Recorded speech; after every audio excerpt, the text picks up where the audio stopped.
Thank you everyone for joining us tonight for a bond informational session. First off, if you have a question about the bond, just scan the QR code and we'll try to answer as many questions as we can at the end of the webinar.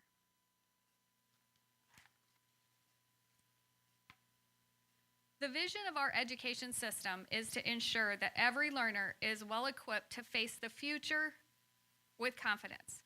It's a vision that was cast many years ago and one that I'm proud to be a part of. I believe that it's imperative for students to know about all the options and opportunities available to them beyond what may be apparent on the surface. The district is committed to bringing forth these hidden opportunities and making them accessible to all students, staff, and families so that they can make informed decisions and be future ready. Our aim is to empower everyone involved in the education system to discover their full potential and contribute positively to society.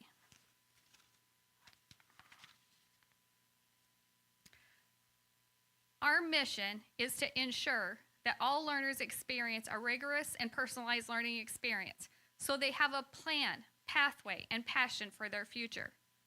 As a community, our utmost priority is to provide every learner with a rigorous and personalized learning experience that instills within them a vision for their future. We strongly believe in empowering our students to define their plan, identity, identify a pathway, and ignite their passions. It fills us with utmost pride and joy to witness our students achieving the unimaginable, be it graduating with an associate's degree alongside their high school diploma, or pursuing a career certified in a trade. We are here to empower our students through education, employment, or enlistment at the end of their career here at Cedar Rapids Community School District. Our elementary and middle school students are no different as they explore their passions through authentic problem-based learning. The Cedar Rapids Community School District is a prominent educational institution located in the state of Iowa, and it is the second largest school district in the state. The district spans 121 square miles and employs around 3,000 staff members. It consists of 21 elementary schools, 6 middle schools, and 5 high schools that cater to the educational needs of a diverse student body. The district is governed by a dedicated team of 7 elected members of the board who actively work towards improving the quality of education provided to all students.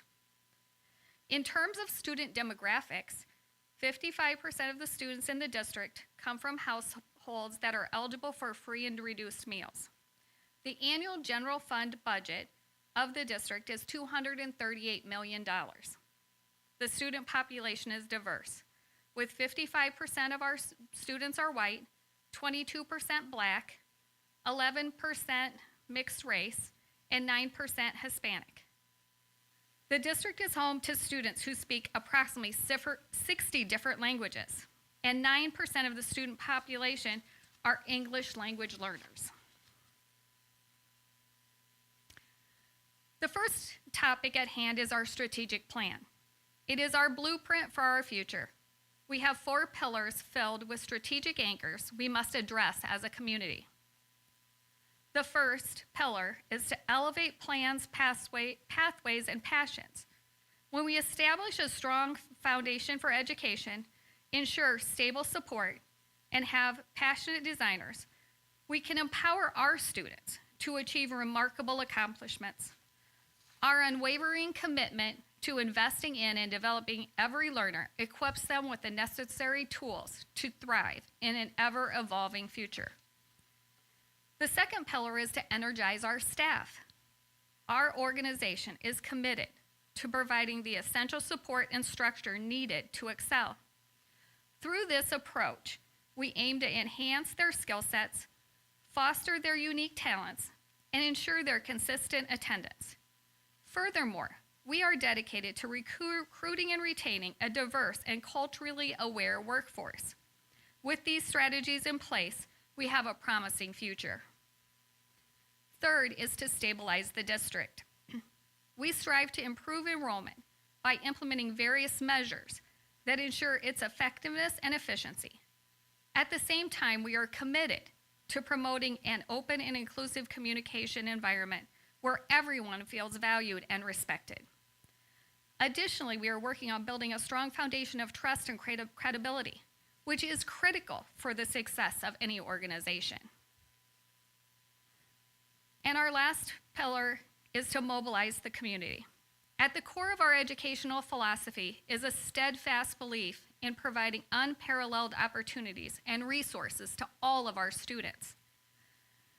We firmly maintain that active involvement from families is paramount to the success of the accomplishments of each individual student.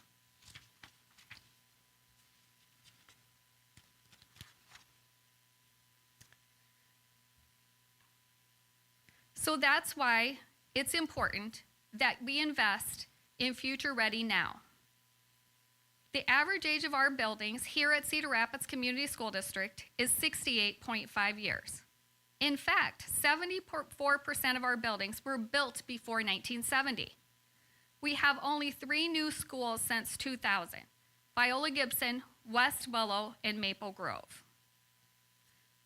Our elementary schools are currently operating at 78% capacity. Our middle schools are operating at 67% capacity, and our high schools are operating at 85% capacity, addressing ADA, safe and secure learning environments, heating and cooling, having flexible classrooms, practice and competition spaces, and community services are all important to our district.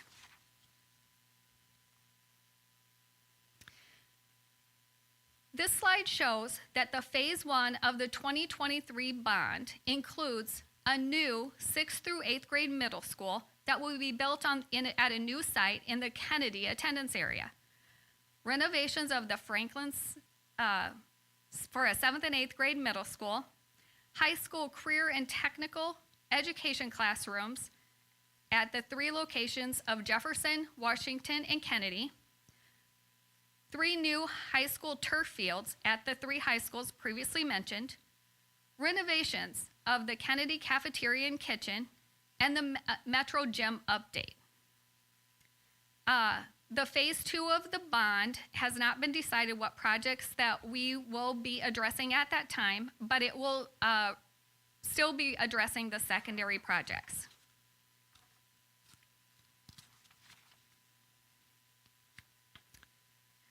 Here are mock-ups of some of the middle schools.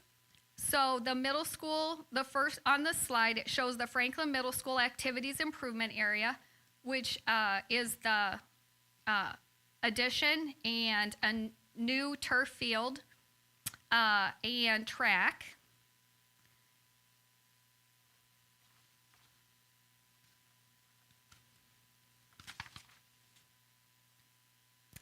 This slide shows our high schools. Our high schools are going to have career and technical education additions. These additions will help expand and improve the district's educational programs, ensuring students have access to cutting-edge skills and hands-on career training opportunities, such as aviation, healthcare, artificial intelligence, biomedical sciences. Through CTE, students could get college credits or certifications while they're still in high school. The turf practice fields would provide year-round options for classes, especially for marching band and our sports teams to play on and practice on, even in inclement weather. It would help eliminate the poor field conditions from wear and tear, water, mud, snow, and ice. Sometimes spring sports practices start before the snow has melted and the ground has thawed. Turf practice fields would allow these teams to practice outdoors earlier in the spring. If we got 6 inches of rain in a week, the grass fields will be muddy, but the turf field has drainage and the teams could still practice. Some of the schools we compete against also have turf practice fields. So this would give our athletes a chance to gain experience playing on turf and grass fields. Finally, a turf field would offer an ADA accommodation for all of our students with disabilities so that they could participate in more activities. Kennedy's cafeteria renovation, they have to run 4 lunch shifts and in a small cafeteria and kitchen space. Updating the Metro High School gym. It was built for an elementary-sized student, not a high school student. We are breaking down barriers, and our Metro students are participating in club volleyball and basketball since they do not have access to that before.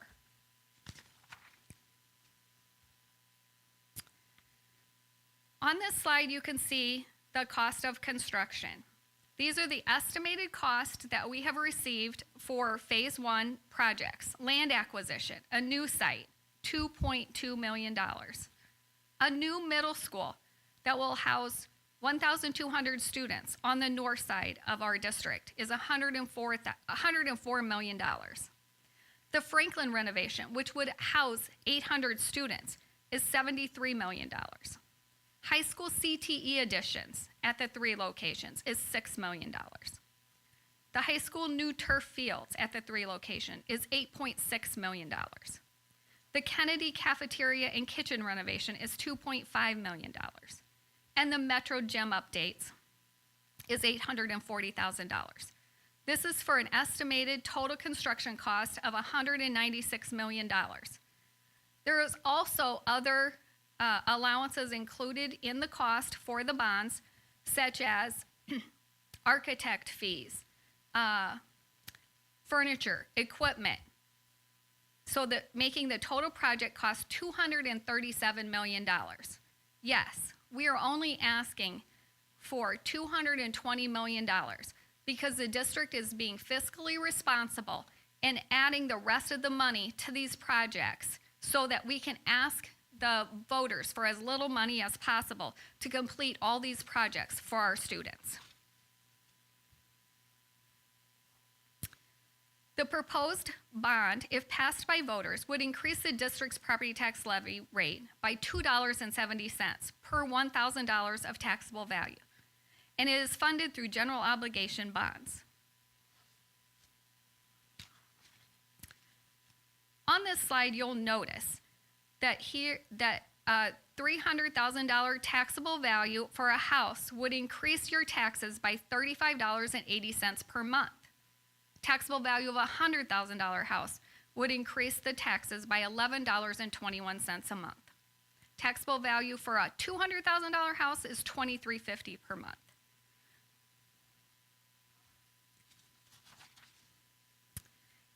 This slide shows that our current rate here at Cedar Rapids Community School District is $14.67 for FY24. With $2.70, we will go to $17.37. These are all the districts in Linn County, showing that our rate at $17.37 is comparable to many, many other districts in the Linn County area. We also know that Iowa City has passed $230 million worth of bonds since 2000, and they have 14,241 students. They're just slightly smaller than us. Prairie College Community has passed $161.5 million, and they have a student population of 5,411 students, and they're up for a bond vote again this year for $43 million. Linn-Mar has passed bonds to the total of $94.5 million, and they have 7,541 students. So their tax increases that are included in their levies for the GO bonds would, with Cedar Rapids passing this, would make us very comparable to their levy rates.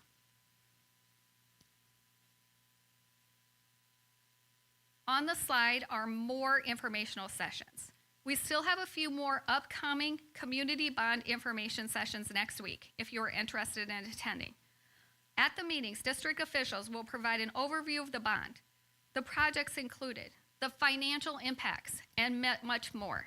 Those in attendance will also have the chance to ask questions. We want to provide the community educational information about the bond so they can make an informed decision on Election Day.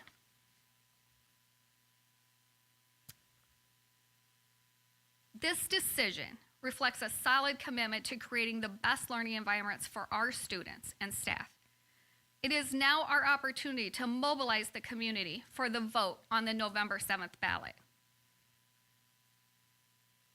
In the coming weeks, we'll embark on a comprehensive outreach campaign to educate our community about the bond vote, which we started last week. We will be providing informational videos, organizing building tours, and sending out community mailers. We want to ensure that everyone has the information they need to make an informed decision on November 7th. These kids are our future, and it is in everyone's best interest to invest in their success. One of them might be going to the oncologist who finds a cure for cancer, an environmental scientist who finds a way to save our planet, or the first astronaut to walk on Mars. Education for our youth is a valuable investment. You can go to the Linn County website to find out more information about your voting place. We have a website, build.crschools.us, and you can go there for information to many of your questions. We hope that you will help us to secure a legacy of supporting public education in Cedar Rapids. It is a testament to how much you as taxpayers care about our schools. It is an honor to be on this journey with you, where we know that an investment in our schools is also an investment in our community.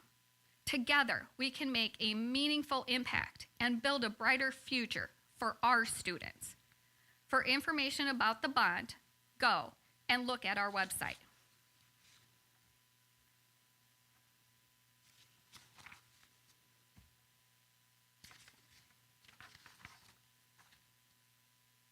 If you have a question you would like answered, scan the QR code now, and we will try to answer as many questions as we can.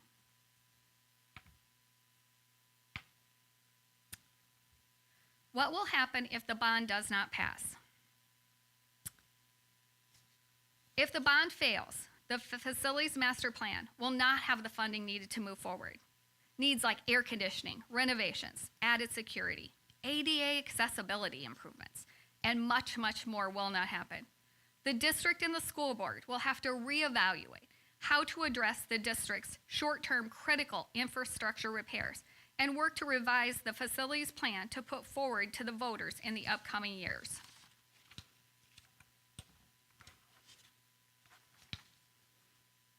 How long is the bond for? The bond is for 20 years and will end in 2045. Can the district change its mind on what they use the bonds funds for? Can it be used for teacher salaries? No, bonds cannot be used for teacher salaries. Our district operating costs such as utilities, supplies, building maintenance, fuel, or insurance, by law, the district can only use the bond funds for the projects listed in the ballot language. Where will the new middle school be located? The location of the new middle school has not been decided. No land has been purchased for it, as it is included as a part of the bond. We do know that the middle school will be a part of the Kennedy High School feeder system, meaning it would likely be built on the north or northwest side of town. Also, the new school must be built inside the district's attendance boundaries and would need to be at least 30 to 45 acres of land. Why are we spending money on turf fields? Providing artificial turf surfaces at our high schools will provide additional space for our athletic teams, marching bands, and PE classes to use. We will not be replacing or removing all of our grass practice fields, so students will still have the opportunity to play or practice on both types of surfaces. Turf practice fields will also provide an option when the fields are wet and muddy. In addition, a turf field would offer an ADA option for our students with disabilities so they can participate in more activities or practice for Special Olympic events. What kind of additional security measures are going to be added? Since we have not started the designing of the new middle school, I cannot tell you exactly what will be included. However, if you look at our new elementary schools, Maple Grove and West Willow, there are several additional security features in these new schools as compared to the older buildings. They have one secure entrance in these schools. When you enter, you are forced to go to the office to access the rest of the school. There is a lockdown button at the front of the office. This will shut and lock doors throughout the building, which add an additional barrier to keep intruders from reaching students. Our newer schools also have more security cameras with better angles, so administrators can watch what's going on in the buildings. Our two new schools also have storm shelters that holds all students and staff. It has its own water and own air source and backup batteries that can last up to 24 hours. The shelter has been built to withstand an EF4 tornado.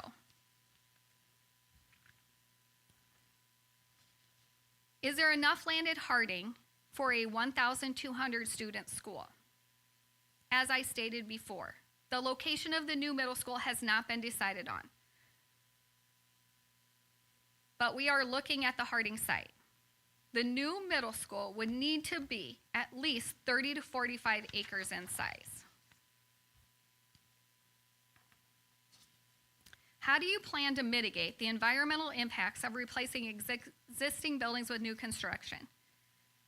Each of our buildings has geothermal heating and cooling systems, LED lighting, motion sensor lighting controls, and have a lot of natural light. Newer windows, insulation, and appliance are much more energy efficient. When will redistricting happen if the vote goes through? We continuously look at our student data with our demographer, RSP, to see if we're having shifts within our district. While we do not have a timeline or a specific date when this could happen, it is just a possibility. This will be in conjunction with our other plans, our plans for all schools being built and consolidated. This year we created a school feeder system within the district, identifying which elementary schools feed to specific middle schools, and then which middle schools feed to which high schools. This allows students to stay with the same classmates throughout their career at Cedar Rapids Community School District.